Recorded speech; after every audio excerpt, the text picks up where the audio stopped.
Snow drifted in silent sheets across the valley, cloaking Willow's End in a hush so deep it felt sacred, the kind of cold that silences even the birds.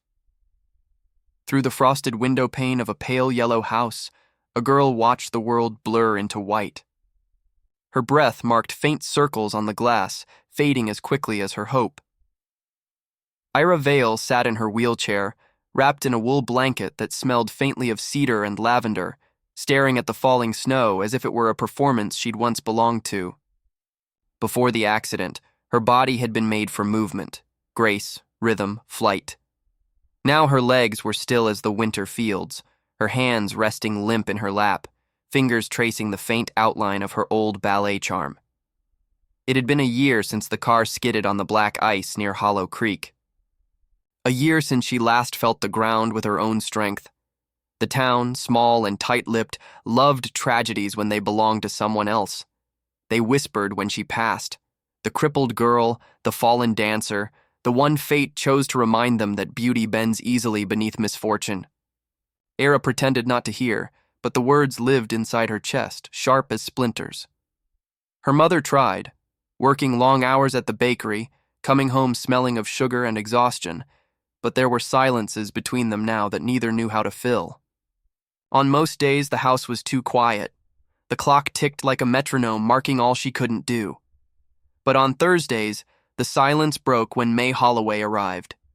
May was old enough to have silver in her hair and kindness in her eyes, and she brought both with her like offerings. She'd bustle in through the snow with a pot of soup and stories about the animals at the shelter she ran on the edge of town. Sometimes she'd talk about the cats that curled around her ankles, or the timid retriever that had finally wagged its tail again. But that afternoon, her voice carried a shadow. "There's one," May said, setting down the soup. "A dog named Ashen. Big, black, angry. He's been through too much. They say he can't be saved." She stirred her tea slowly, watching Era's expression. But sometimes the ones who bite hardest are just afraid no one will touch them. Era's gaze drifted back to the window. Snow fell thicker now, swallowing the world. The idea of an untouchable creature lodged itself somewhere in her mind and wouldn't leave. She knew something of cages. Hers just had wheels. 3 days later, May found her waiting outside the shelter gates. The cold burned through Era's gloves, but she refused to turn back. The old barn squatted against the white horizon, its roof hunched beneath snow, its wooden boards sighing in the wind. May hesitated, then opened the gate. "He's in the last stall," she said softly. "Don't go too close." Inside, the air smelled of straw, antiseptic, and damp fur. Rows of cages lined the walls, shadows moving behind bars. The barking quieted as she entered, replaced by wary stares and low whimpers. Then, at the end of the narrow aisle, she saw him. Ashen. A black shepherd mix, larger than she'd imagined, scarred around the muzzle, eyes like dying embers. When their gazes met, he lunged forward, teeth flashing, a guttural growl tearing through the air. The metal bars rattled, echoing like thunder. May shouted. Jonas, one of the shelter's volunteers, appeared from the next room. He was a tall man with calloused hands and eyes that looked used to loss. He steadied the cage door, glancing at Era. "He's not a pet," he warned quietly. "He'll tear through kindness like it's paper." But Era didn't flinch. Her breath hitched, not from fear but from recognition. There was something haunting in the way Ashen's body trembled, in the way he pressed himself back into the corner after his outburst, panting as if ashamed of it. She wheeled closer until May's hand stopped her. "Enough, love," the old woman whispered. "You've seen him." That night, Era couldn't sleep. The storm beat against her window like restless fingers. She thought of Ashen, his wild eyes, his trembling, how his rage had felt like her own when the world first told her she'd never dance again. The next morning, before her mother left for work, she asked to visit the shelter again. "You don't need to do this," her mother said softly, tying her apron. "That place isn't for you." But Era only smiled faintly. "Maybe it is." The days began to take shape around her visits. She would wheel down the slushy path, breath clouding in the cold, her gloves damp by the time she reached the shelter. May pretended to scold her, but always left the gate unlocked. At first, Ashen would snarl when she appeared. She didn't speak to him, didn't reach out. She simply sat, reading softly from an old poetry book she carried, her voice calm against his growls. Words filled the space between them, rhythms that once guided her feet now guiding her heart. By the 5th day, he'd stopped barking. By the 7th, he'd begun to listen. His ears flicked when she turned pages. Jonas noticed but said nothing, though Elara often caught his gaze lingering, curious, maybe impressed. May only shook her head in wonder. One afternoon, Elara wheeled closer than before. Ashen stood at the bars, rigid but silent. She could see the small tremor beneath his fur, the faint trace of old burns near his shoulder. She lowered her voice. "I know what it's like," she whispered, "to wake up and find everything that made you gone." His ears twitched. A low sound escaped him, not quite a growl, more a question. She placed her palm against the cage door. For a heartbeat, he stepped forward, close enough for her to feel his breath through the metal. Then, abruptly, he retreated. The moment was brief, but it lived inside her all night. She lay awake, replaying it, the way his eyes had softened, like ice cracking beneath the first sun. Word of her visit spread through town. The butcher's wife told the postman, who told the grocer, who told everyone that the crippled Veil girl was trying to tame the devil dog. Children whispered about her at school gates, and adults shook their heads, calling it foolish, dangerous, unnecessary. Some said she wanted to die. Others said she'd already given up living. But each whisper only pushed her further toward the shelter. The gossip, the pity, it all melted the moment Ashen's gaze found hers. She began to bring him small offerings, an old scarf to line his bed, a worn toy, the sound of her voice. Jonas helped her one afternoon when her wheel stuck in the mud. He worked silently beside her, freeing the rim, his movements careful, deliberate. "He trusts you," he murmured, nodding toward Ashen's pen. "Never thought I'd see that." "I'm not sure it's trust yet," she replied, catching her breath. "Maybe just the start of forgetting." The winter deepened. The days shortened, turning gold only for moments before fading into blue. One evening, as the first flakes began to fall again, May handed Elara a key. "For the gate," she said. "You've earned that much." Inside, the shelter was quieter than usual. Jonas had gone home early, and May was tending to the sick cat in the back. Elara rolled toward Ashen's cage, the faint creak of her wheels echoing in the stillness. The dog stood waiting, eyes tracking her every move. She unwrapped a biscuit from her pocket, held it through the bars. He sniffed, hesitated, then gently took it from her hand. The touch was electric, not of fear, but of something rediscovered. Her throat tightened. "Good boy," she whispered. For a moment, the barn seemed to breathe with her. She reached again, this time resting her hand against the cold metal. Ashen pressed his head against the same spot, the barrier between them thin as forgiveness. Outside, snow kept falling, erasing old tracks, promising new ones. When May returned, she found them like that, girl and dog, divided by steel but joined by silence. She didn't speak, just watched, the corners of her eyes shining. That night, Elara stayed awake long after the house fell dark. The fire crackled softly. In her lap lay the scarf she planned to bring tomorrow, still smelling of cedar and warmth. She thought of Ashen's eyes, no longer wild but wary, how they had softened when she whispered. It felt like something inside. Both of them had turned toward the light, tentative, fragile, but real. As she drifted toward sleep, a strange calm settled over her. For the first time since the accident, she didn't dream of dancing. She dreamt of walking, not on stage, but through snow, a black dog trotting quietly beside her, both of them learning, step by uncertain step, how to move again. Outside her window, winter's breath swept through the trees, carrying the faint echo of distant howls. And though she couldn't see him, Elara felt certain that somewhere in the valley, Ashen had lifted his head to the same moon, and, for once, wasn't afraid. The weeks that followed were a fragile kind of miracle. Snow still fell, but its silence no longer felt like punishment. Each morning, Elara rolled her chair through the valley path, her gloves damp with frost, the wheels leaving twin ribbons in the white. Inside the shelter, Ashen waited now, not with bared teeth, but with the cautious expectancy of one learning that not all arrivals mean harm. He no longer hid in the corner when she spoke. He stood, tail low but moving, listening as if her voice had become the tether that kept him from sinking back into fear. Jonas repaired the roof that leaked over the stalls, the sound of his hammering steady as a heartbeat.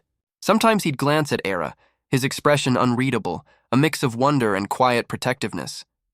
May watched them both from her small office, her eyes carrying the ghost of a smile. No one dared to disturb the strange rhythm that had taken root among them, the girl, the wounded dog, and the shelter that smelled of straw and redemption. Outside, however, Willow's End was restless. Word had spread beyond the town. People came to the gate to stare, to whisper, to take pictures. "That's the dangerous one," they said, pointing at Ashen. The crippled girl tamed him with pity. Some said it kindly, others with a hint of cruelty. Elara heard them always but didn't respond. She had grown used to the weight of misunderstanding. Each whisper only deepened her resolve. When she looked at Ashen, she didn't see a beast. She saw a mirror that reflected her own struggle back to her. One morning, as a pale sun rose over the frozen hills, she found a note pinned to the shelter door. "He'll hurt someone eventually. End it before it's too late." The words were scrawled in ink that had bled in the cold.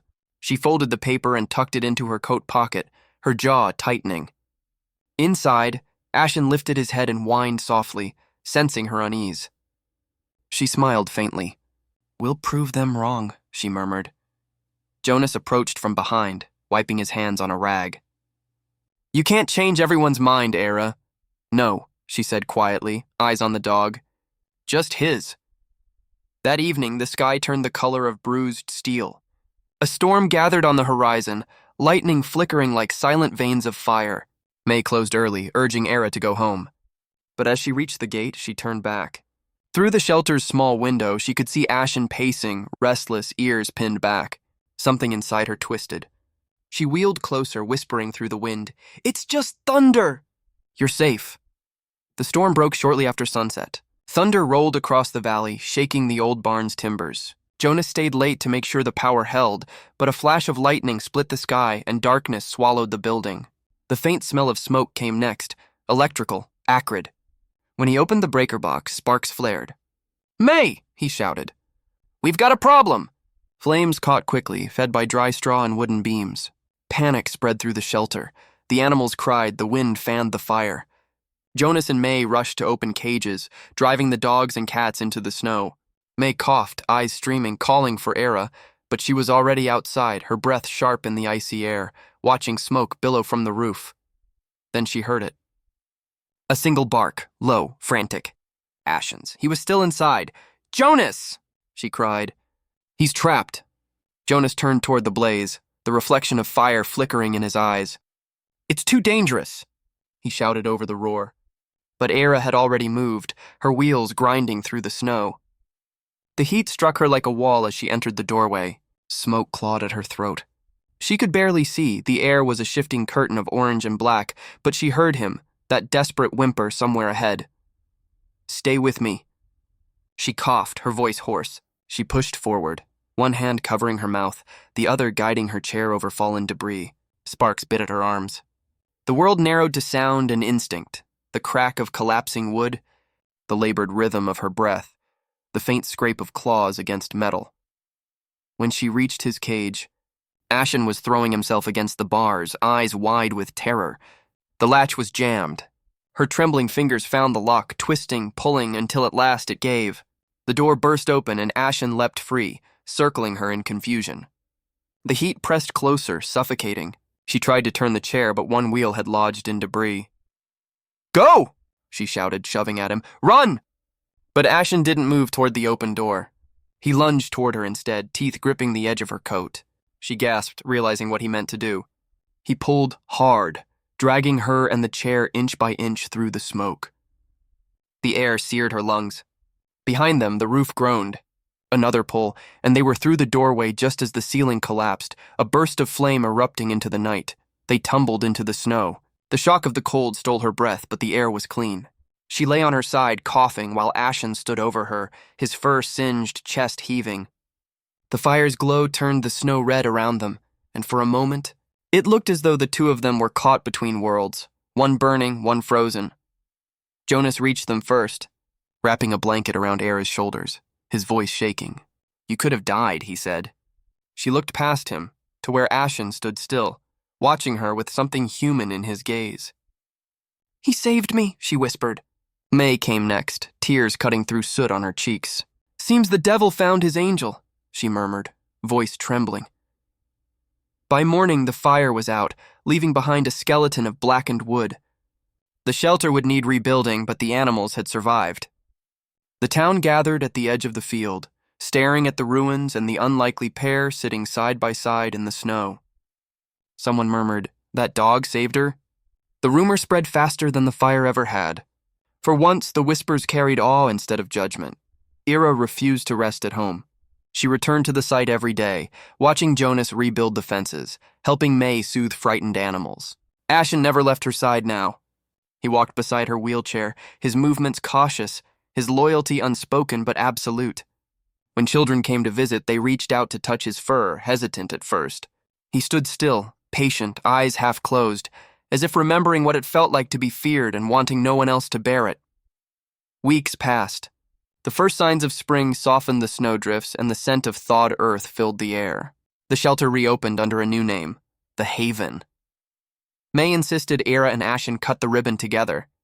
When the applause faded, Era spoke quietly, her voice carrying farther than she expected. "He wasn't born angry," she said. "He was just waiting for someone to believe he could be more than his pain."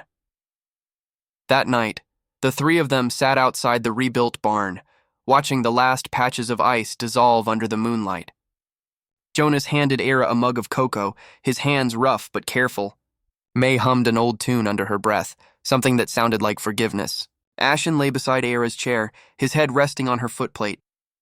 The metal was still dented from the fire, but she refused to replace it. "A reminder," she told May when asked, "that sometimes we're strongest when we have to crawl through the smoke to prove it." As the wind swept across the valley, carrying the faint scent of pine and ash, Era tilted her face toward the stars. Her body would never dance as it once had, but her spirit, she could feel it moving again, light and deliberate, like the first steps of a forgotten melody. She looked down at Ashen, who gazed up with the quiet knowing of a creature who had seen both cruelty and grace. "We did it," she whispered. His tail thumped once against the ground, slow and sure. When she wheeled home that night, the town lights shimmered in the distance, and for the first time in a long time, she didn't feel the need to hide from them. The whispers had changed their tune. They spoke now of courage, of second chances, of how a paralyzed girl and a scarred dog had saved each other.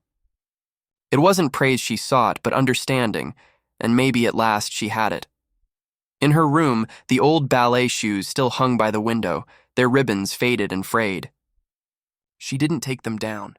Instead, she placed Ashen's worn collar beside them, a relic of two lives remade by the same quiet mercy.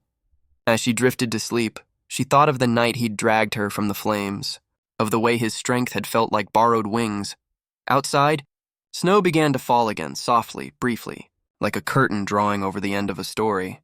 Yet in that hush there was no sadness, only stillness, the kind that follows understanding. And if the wind that swept through Willow's End carried a voice, it might have sounded like the whisper of an old soul saying, "Do not fear what trembles." The fiercest hearts are often the ones still learning how to be gentle. A single bark echoed faintly through the night, followed by the distant creak of a wheelchair on frozen earth. Life went on, scarred, softened, beautifully unfinished. This was one of the whispered tales. If you believe broken things can heal, stay a while and listen for the next one. And if it moved you, remember to subscribe, because somewhere another story waits to be heard.